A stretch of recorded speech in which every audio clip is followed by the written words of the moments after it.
And a warm welcome. You're joining us here tonight at Hyde Park on Ada Derana 24. And this week we thought of talking about what debt optimization is, what debt treatment means locally, and what really happens to the Provident Fund and what this conversion of bonds means to us here in Sri Lanka.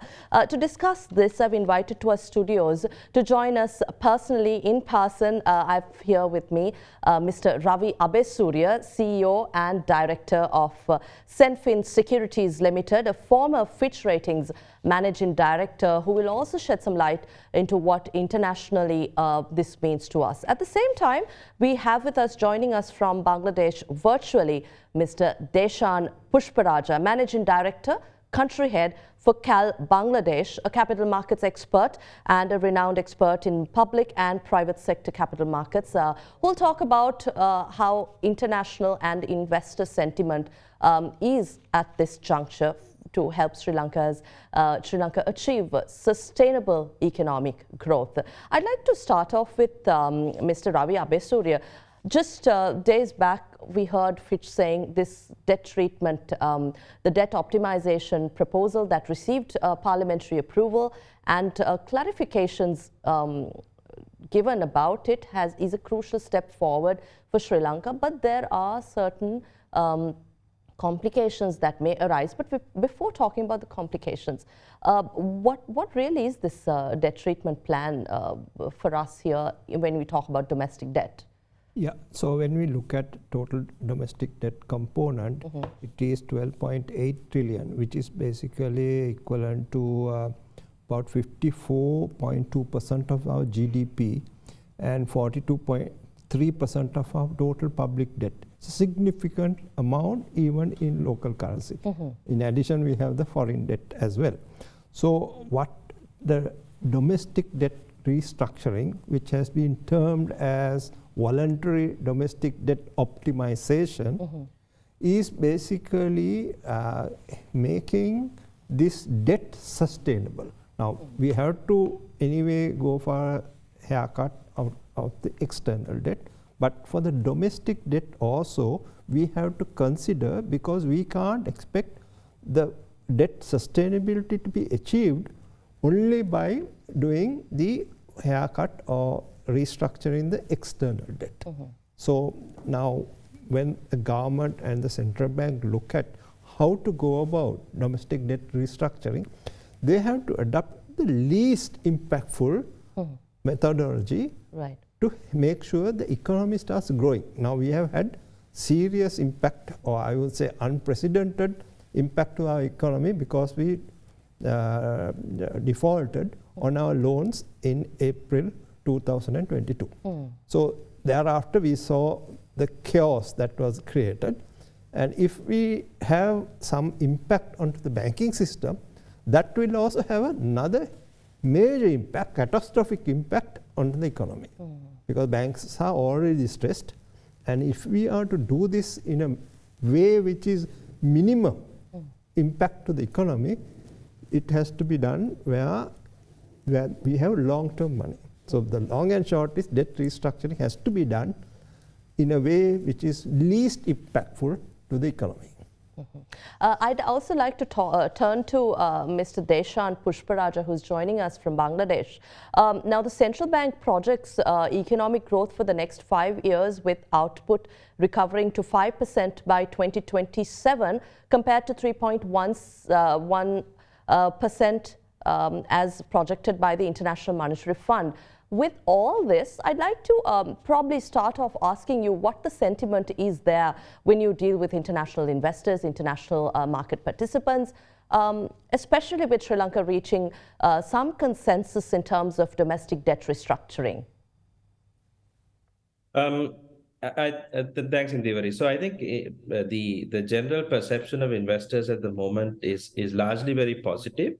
And almost surprised, in fact, as to how fast Sri Lanka has been able to address its issues, given that it's probably only 12 months ago that we had reached the heights of the economic crisis that we had. So the general perception has been very positive. both in terms of the monetary policy that needed to be followed in order to bring the economy back on track, although it was painful in the short term, but also some of the fiscal decisions that have been made by the government, both in terms of market pricing of energy, and also with the progress that they've made on the restructuring front. So the outlook from investors is actually very positive at the moment. Of course, there is more to be done, and there is more that we need to do in terms of our overall long-term growth trajectory. This was addressing the short-term problem. Now comes the second part of it, which is well, first of all, we had to get over the international debt restructuring first, and then move on into some of the longer-term measures that we need to take in order to set us on the path for a 5% growth. Right. But at the moment, the outlook is positive, and if these measures continue, then I think investors will come back into Sri Lanka reasonably fast. Right. And you did mention here, Mr. Abeysuriya, that we're looking at the least possible way that the implications will be felt here.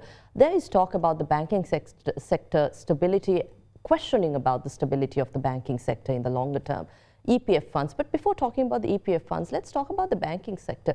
What implications on the banking sector going forward when we've chosen the path that brings about the least number of implications upon the system? Yeah, so banks were already stressed because of the downturn in the economic growth.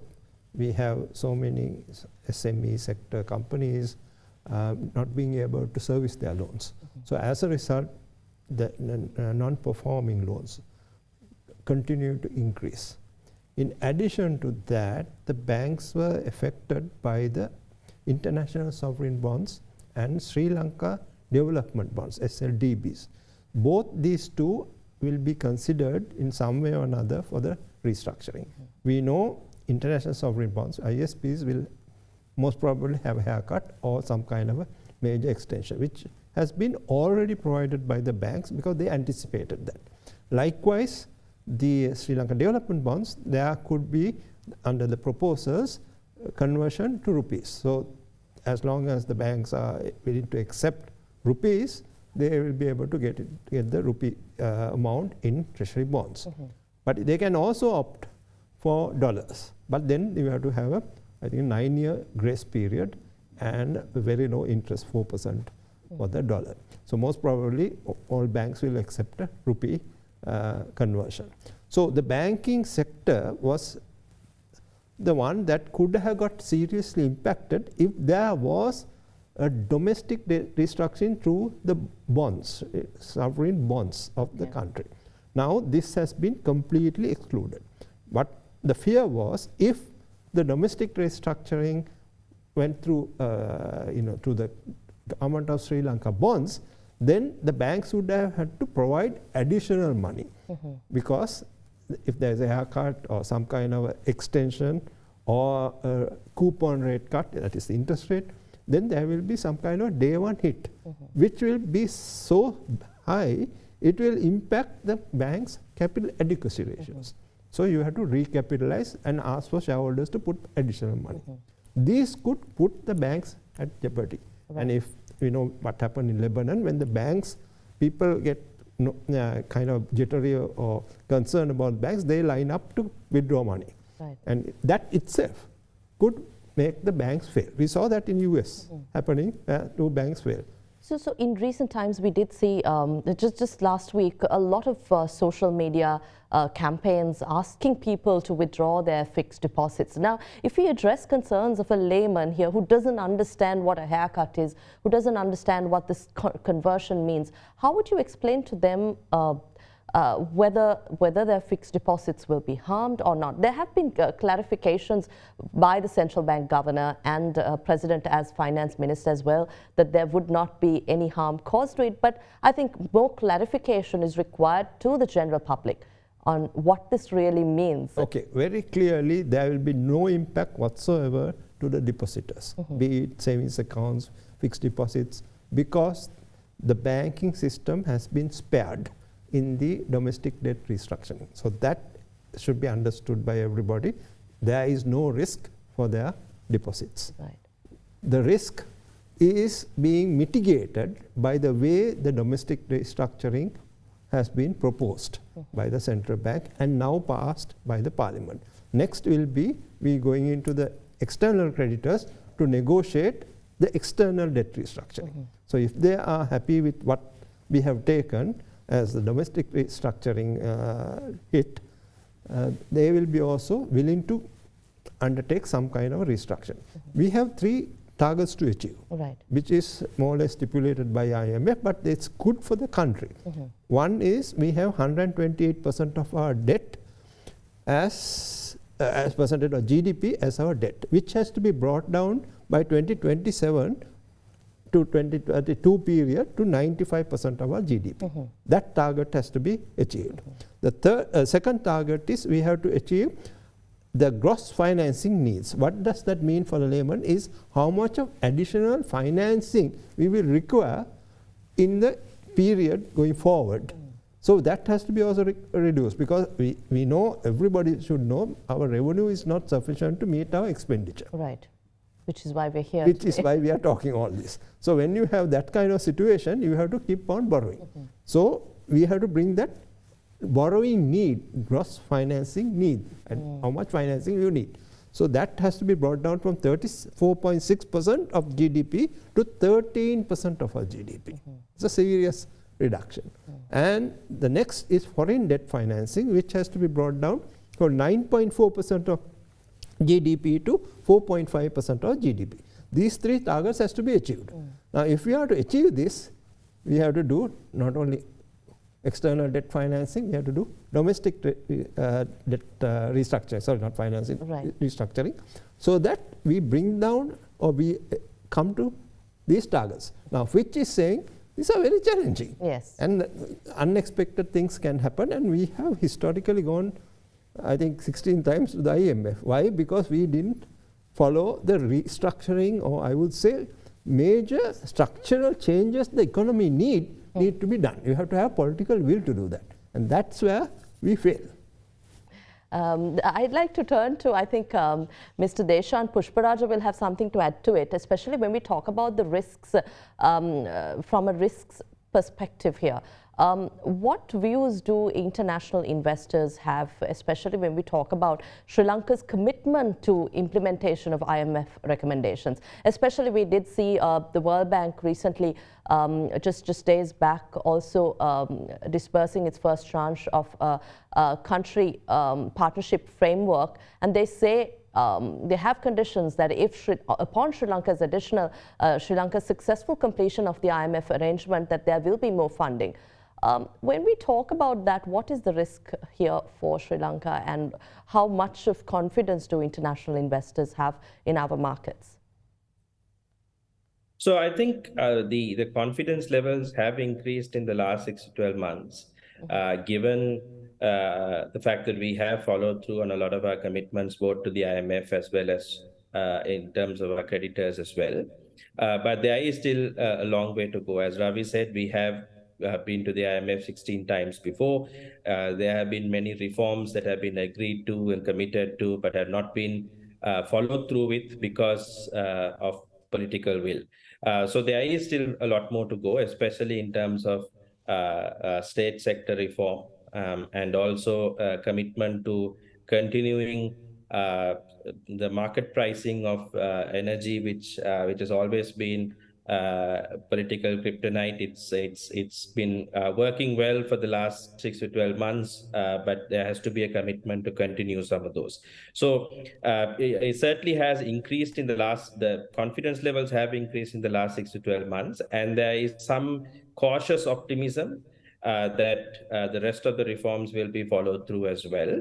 But it is subject to any changes, especially politically, and the commitments of the different parties in in Parliament to actually stick to those commitments. You spoke about longer term measures that need to be taken upon successful implementation of and adoption of the plan currently. But what measures are we really thinking of if and upon successful completion of the current debt treatment plan? So it comes down to, in my view, a couple of things. One is state sector reform, especially SOE reforms, where the question of whether government should be in business or not, and how the structuring of those SOEs can add to the GDP of the country and enhance investment. And the second is the fiscal side. A commitment towards gradually reducing our debt to GDP, as Ravi mentioned, over time to something that is a lot more sustainable than it is now.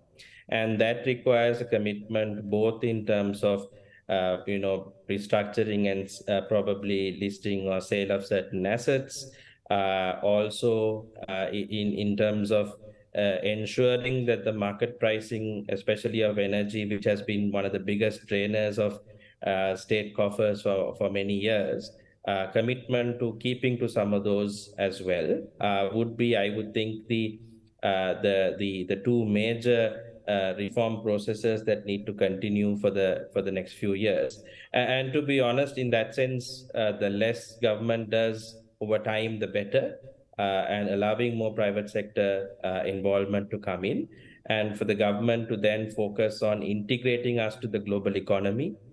Because Sri Lanka is a country of a 20 million population, and there is a limit to how much we can grow by trading amongst ourselves.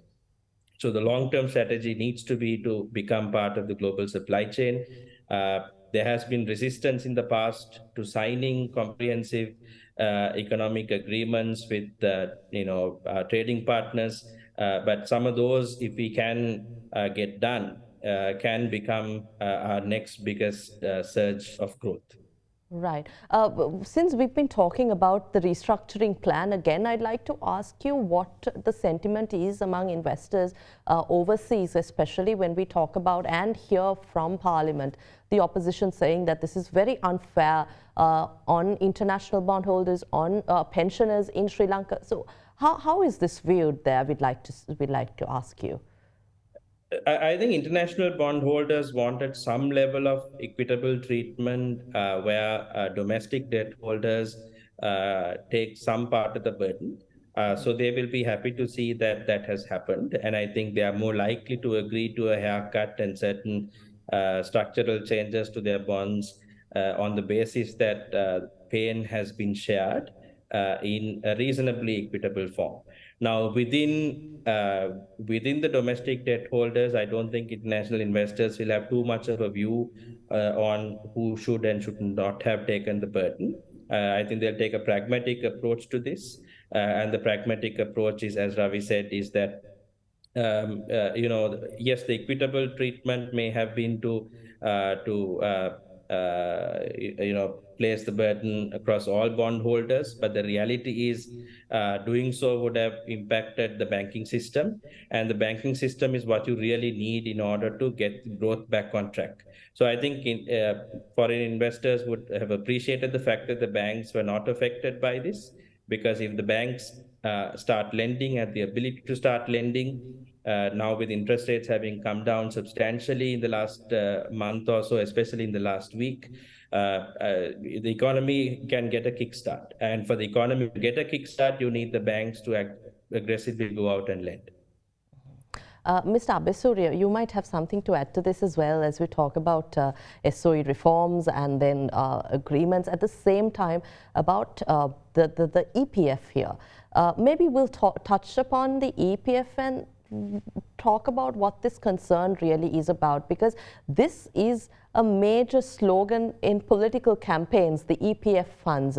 Either it's swindled or either somebody has done something unfair to it. But what's really happening here to the Employees Provident Fund with the debt treatment plan? Yeah, I will not get into the history. everybody knows Yes. the bond scams and so on. So I will focus on the domestic debt restructuring impact. Now, EPF, if you look at the return they have given to members from 2018 onwards, even 2017, I think it was around 10%, but thereafter it has been around 9%, 9.75, 9.5, and last 3 years, 2021 and 22 is 9%. So that's all that the members got. Now various people have done calculations using some basis called NPV, net present value of the impact based on assumptions of what the interest rate would be in the market. So if you take a 20% interest rate in the market and discount that and get a NPV, yes, you get a massive trillion type of value. Right. But that's not the impact to the EPF, because what happens is EPF has been paying about on average 9%. 9% on average to the members. Right. As long as members are able to get around 9%, I'm not disputing the fact that our inflation has been, last announcement is 12%, previously it has been 22%. So the 9% is assured, guaranteed now. That's right. So at least 9% is what they are expecting from these bonds. Now there is a conversion happening of a pool of bonds, of which will have even bonds that are yielding much, much lower. Could be even 8%. Because these EPF keeps buying bonds because that's the key investments. Sovereign securities is the major investment. I think 95% of the investments of EPF goes into these instruments. So then what happens is these instruments would have been invested at a lower rate as well as a higher rate. Right. So on the average, it can't be very high. We are talking of, under the restructuring, a 12% return up to 2025. That is 22, 23, 24, 25. Okay. Thereafter, until maturity, 9%. So all these assumptions, one can take market interest will be 20%, one can take market interest rates will be 8%. So are you saying there's no unfair treatment here if you consider the exponential interest rate increases that we've seen? Yeah, it all depends on what the market rates will be. It will be unfair if the market rates are around 20% in the future, after 2025. Right. If it is under, say 8%, then it will not be unfair at all.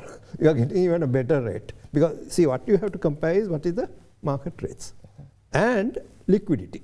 Now that's where another issue is, if the EPF money had a haircut, where you have a liquidity issue. Now there's not such an impact, because EPF gets money on a monthly basis from new members as well as those who contribute on a monthly basis. Then they have to pay the retirees, those who have reached 55 on a monthly basis.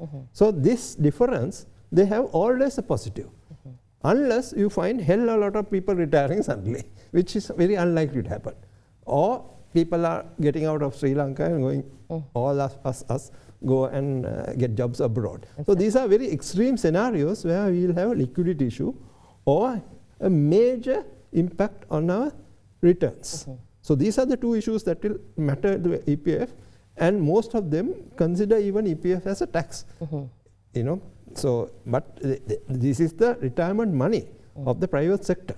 So it is very important they get a decent return. And it should be safeguarded. It is extremely important that money is safe. So both has been there is a return, and the money has not been impacted by any way by a haircut. Right, haircut. Now, before we go in for a short break, I'm being told it's time. Let's just explain very quickly what a haircut is. I know this is explained, but many of our viewers, some of them would really like to understand what this means. Over the past 6 months, we've been talking about this, especially when we went in for IMF, an arrangement there. So it's very simple.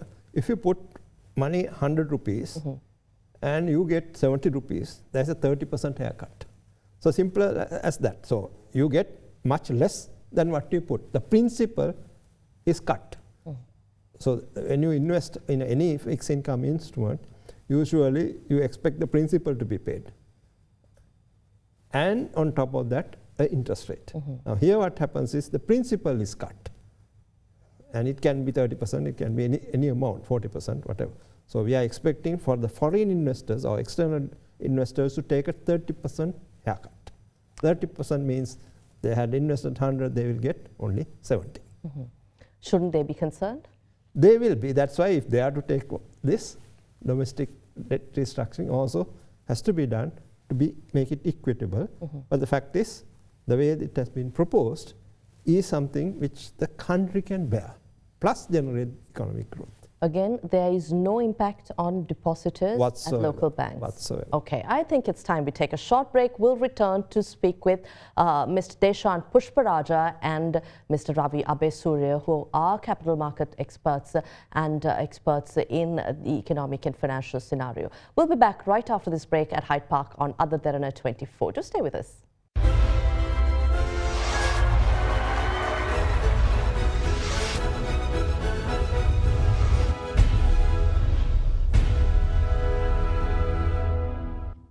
Welcome back. We're talking about Sri Lanka's domestic debt restructuring plans and what's next for the country and investors. I'd like to turn to Mr. Deshan Pushparajah, who's joining us virtually from Bangladesh. We were, before we went in for a short break, talking about the EPF, whether these funds are secure. Mr. Abeysuriya was giving us a comprehensive and a very basic explanation so that we all can understand what it means. But from your perspective, sitting there, what does it mean when we talk about the equal treatment of EPF? Yeah, I think in Indeewari there is a fundamental difference perhaps between equal treatment and equitable treatment. I think what was requested for by many who opposed the proposal was equal treatment on all domestic bondholders, and that there was an unfair burden being imposed on the EPF. From a equitable point of view, I think there are multiple things that had to be considered. One is the sustainability of the economy after this restructure. And the reality is, as Ravi said, if the banks had been affected, then they would not have been able to support the growth and the bounce back of the economy after that. And that's a practical concern that had to be taken into account. Second is that also remember there is a option that has been given to provident fund holders to either accept the restructure or accept a higher tax. And if you look at the other counterparts who hold bonds, like the banks, their effective tax rate is already 50%. So there was it wasn't equal to start with in terms of the way income from bonds was treated. And so when you look at it that way and look at what has been proposed, given the circumstances, look, it's never ideal for anyone to take any impact, negative impact from a restructure. But we have to face reality that Sri Lanka has gone through its current crisis. I am a EPF holder myself, so I'm not necessarily happy about the fact that this slight reduction in income had to happen. But I think it was the most pragmatic solution. And I think the way in which it has been proposed is reasonable. It was not equal treatment of all bondholders, but I think it is still fair. And there I would draw a difference between what is fair and what is equal. Right, but you and I sharing the burden, this is our problem, this is our economy. But when we talk about international investors, how do they take this? Is this how it happens elsewhere when countries face similar circumstances? Yeah, well, so the investors who invest in sovereign bonds of Sri Lanka invest with the knowledge that it is seen to be higher risk than other markets, and for that is the reason why Sri Lankan sovereign bonds always provide a higher return, higher coupon, higher interest rate than a more developed market. So investors who invest in sovereign bonds of Sri Lanka or similar countries like ours understand and accept that there is a slightly higher risk. They, of course, believe that risk can be managed. But in times like these where things go south, I think a lot of the investors are used to, especially in the last couple of years with post-COVID, there have been not only Sri Lanka, but a few other countries who've also gone through similar restructuring programs. So they will pay hardball. They don't want to, they would obviously want to minimize the impact for them, but they will also realize and accept that if there is no give and take, they may not get any of their money back. So it is finally a negotiation that, mind you, has not concluded yet, and there is still a process of concluding these negotiations. But what they will want to see is that there is some burden being taken domestically as well, number one, and number two, that they can maximize how much money they get back. And from our understanding at the moment, we are I think the number that is being spoken of is a 30% haircut. We'll have to wait and see what that number finally ends up at. But if that is a number that it makes the most sense for them to have the highest chance of getting their money back, at the same time making sure that everybody shares some part of the pain, then I think they will agree to it. Mr. Abeysuriya, I think we're talking about international investors here, and rating agencies play a massive role here, especially when we talk about ratings of the country, of our banks. And recently we saw Fitch Ratings issuing its statement. But in the past, we haven't been very happy with ratings. And now, going forward, how important is it as a country, as an economy, to fulfill our commitments and ensure that we fulfill these requirements when we talk about a rating perspective for international markets?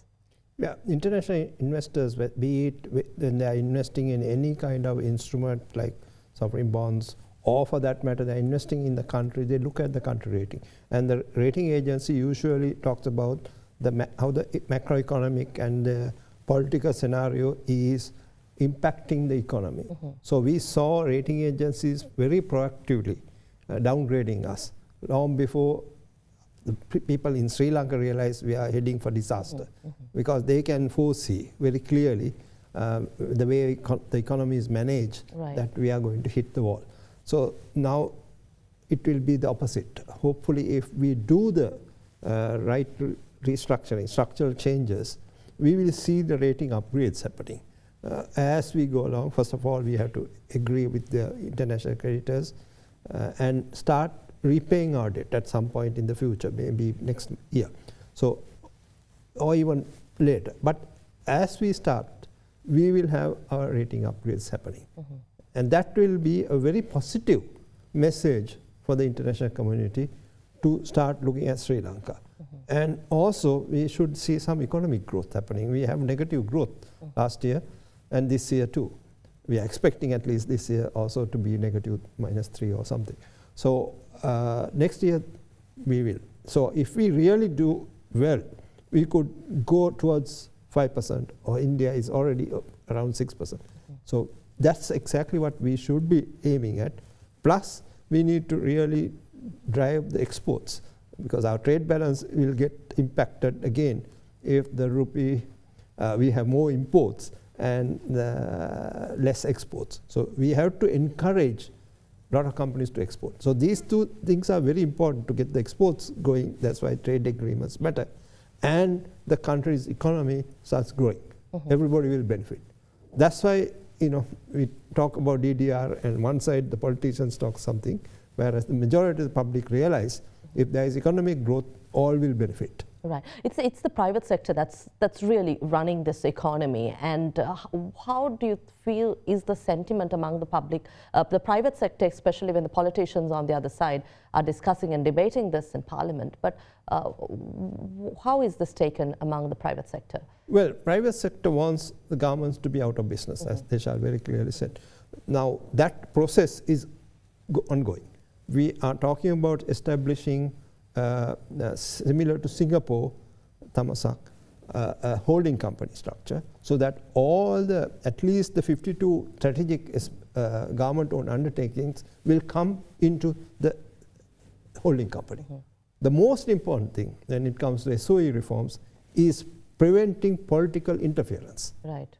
Because these are not only management issues, Of course, management has to improve in all the SOEs, but when it comes to political interference, they put all their people and give jobs in the SOEs.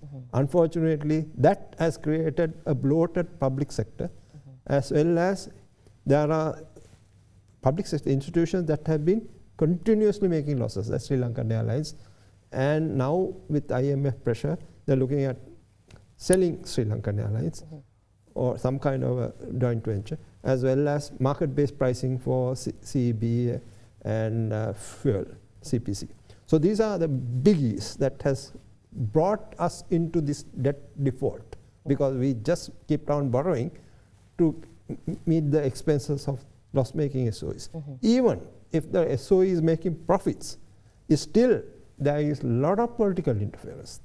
So that's why it makes a lot of sense to what has been already privatized, like SLT, to be completely privatized through the stock exchange, so that it is very transparent and well run with the proper governance principles, which is internationally recognized, so that the public is who is going to benefit. But if you listen to a politician, they are having a vested interest. They have to look after their people who have voted. And also they have to get money for various campaigns they carry out. Where do you get it? From SOEs.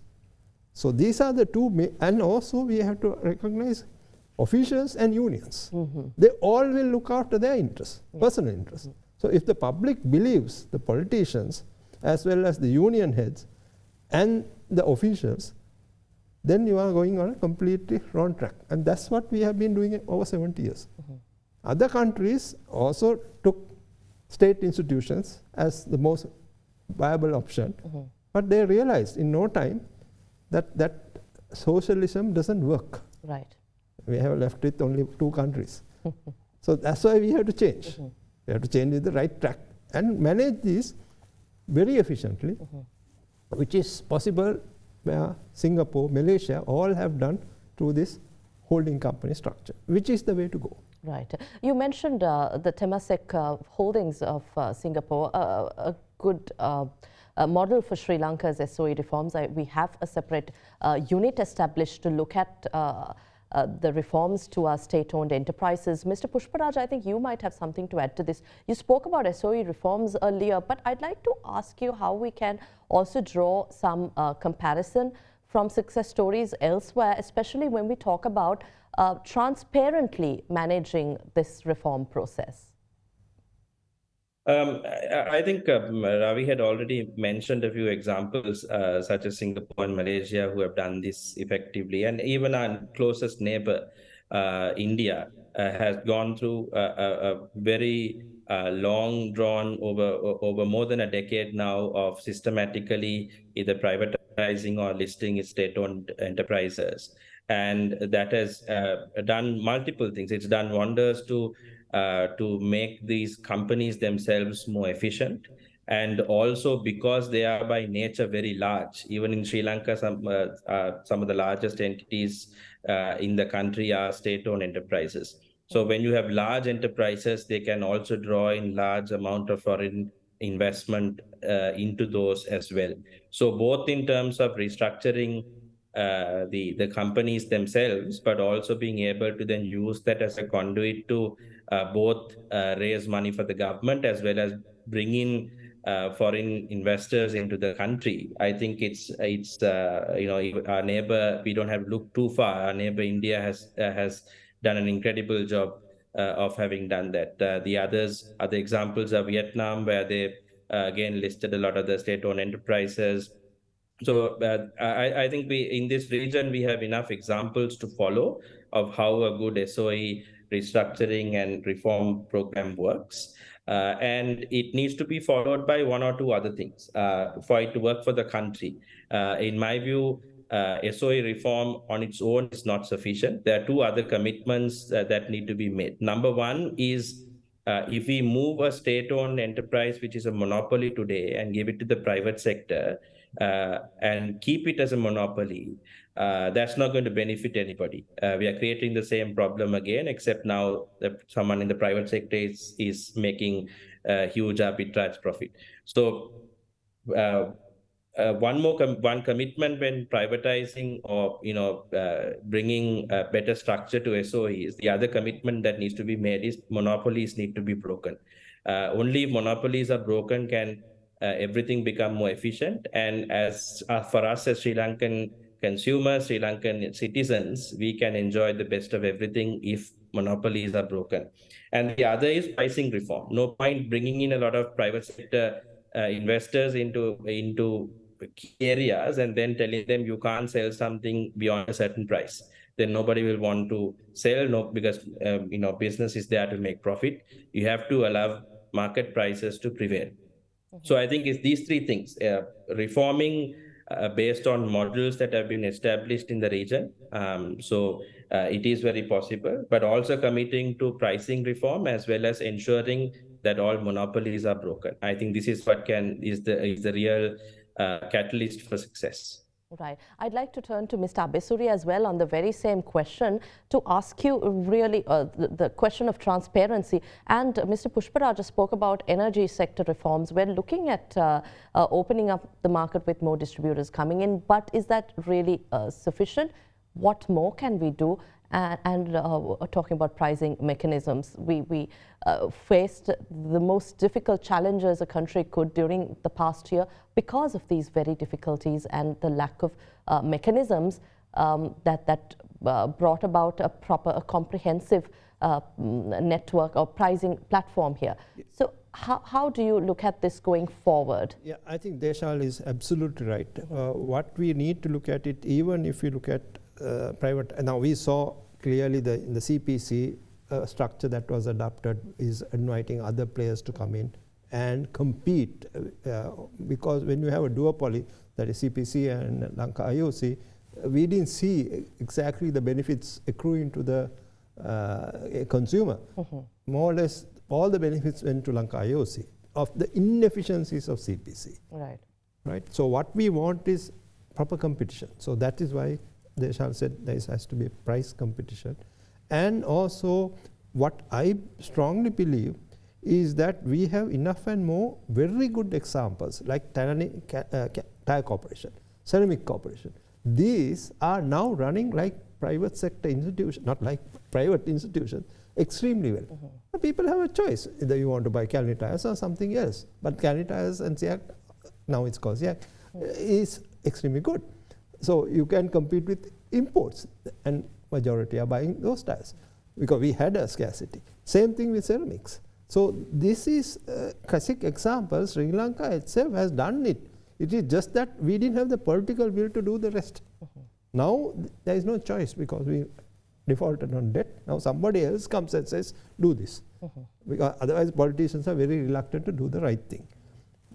I think we will be in the right track if we do these structural reforms, labor reforms as well, so that we are much more progressive in terms of managing our labor and more freedom given to people to hire and also retrench, because people who retrench, if there are a lot of jobs, they keep moving into some other job.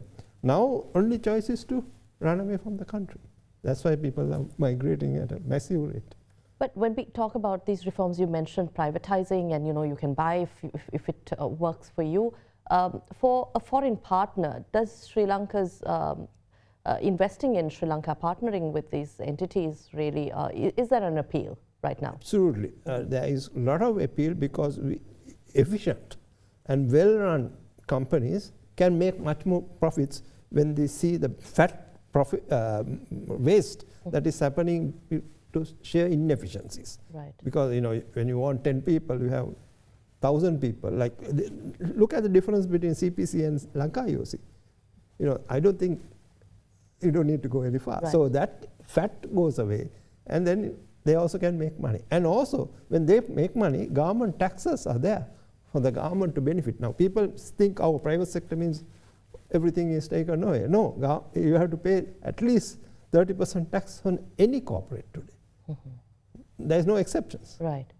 I'd like to ask the same from Mr. Pushparajah. Now, we're talking about negligible amounts of FDI inflows into Sri Lanka as we speak about the past year and now. But again, from an international appeal perspective, does it really work here? And we're talking about Sri Lankan Airlines, but we don't really see any steps taken forward. So in terms of attractiveness of Sri Lanka for FDIs, I think there are two models for any FDI investor to get interested. Number one is if the transaction is large enough. Remember, for a international investor, the world is their oyster. There are many opportunities everywhere around the world, and Sri Lanka is a very small economy. So one of the challenges that many have had is, it's a great holiday destination. They're here, a lot of them travel here on holiday. But if it came down to making an investment, there isn't anything sizable in the domestic economy that would make a difference for them. And a lot of those assets which can make a difference for an international investor of some size and repute is currently owned by the government. So that's where I think any sort of privatization or asset sale of the government can be a big conduit to actually bringing some of these international investors in, those who love Sri Lanka, but have not been able to find something sizable for them to actually get their teeth into. So that is one model of attracting FDIs. The second, I think, and I alluded to this earlier as well, Sri Lanka is in a country of a population of 20 million. And in this environment, our ability to grow is heavily dependent on our ability to trade with partners. Sri Lanka on its own may not be sufficient, but Sri Lanka as a vehicle to tap the entire South Asian market. A lot of people are excited about India at the moment, and not only the Indian region, but East Africa, some countries of ASEAN. I think that's where our real advantage can be, is if we are able to sign very good trade agreements with these countries, which then make Sri Lanka as a good hub for people to invest and to make the center of gravity for expansion into the South Asian region. That's an advantage that we have, which we are missing at the moment because we don't have good trade agreements. Mm-hmm. I think it's the final few minutes of the program. Before I come to Mr. Abeysuriya, I'd like to ask you, Mr. Pushparajah, we're talking about reforms here. You mentioned what we need to do. The reforms is a key question, especially when we talk about the IMF, the World Bank, or other international agencies. Countries like Japan, India, they're talking about reforms. So what really do we need, that missing ingredient here, to ensure that we achieve lasting reforms, and even when we talk about a Vision 2048 for the economy? I think the secret ingredient is political will. The examples are there, the structures are there. Yes, we'll have to localize some of these. Yes, we'll have to make sure that whatever we do makes sense for our country and in the model that makes the most sense for us. But it is not for a lack of examples, it is not for a lack of means, but I think fundamentally it does come down to it comes down to political will to implement a lot of these reforms. So yes, there is still some near-term focus that needs to be placed on getting the debt restructuring out of the way, and I'm hopeful that that will get done by September or October of this year. But beyond that, it does come down to political will to follow through with the reforms that need to be done. This is as good a time as any, because people have gone through enormous hardships last year. And it is a time where it can be explained to the people that if we don't make these reforms, we may be back here in another 5 years' time. And people may be willing to accept this argument now, more willing to accept it versus 5-10 years ago. So that's a missing ingredient. It is political will. Right, especially with what we've gone through, people will definitely accept it. But you might have something to add to this. You spoke about political will, but going forward, the final few minutes on the show here too, whether it's trade agreements or exported-oriented economy, how do we really, what's that missing link to gel all this? I think another very important thing is corruption, reducing corruption, because one of the reasons foreign investors, particularly the well-established European Western investors, are not too happy about is the high level of corruption Sri Lanka is known to. So we have to address that. And another one is education reforms, because we are arcade in our education and we have very poor standards when it comes to STEM, science, technology, education. That's a whole new topic, but we don't have the political will to do the necessary changes, because it's far better to give scholarships and make sure everybody gets education that is demanded by the country, not just free education where nobody wants. So it is very important to get people, even in India, you have so many technical colleges which produce graduates in the international class, goes and works in Silicon Valley. We have failed in that because we have free education and we produce some graduates.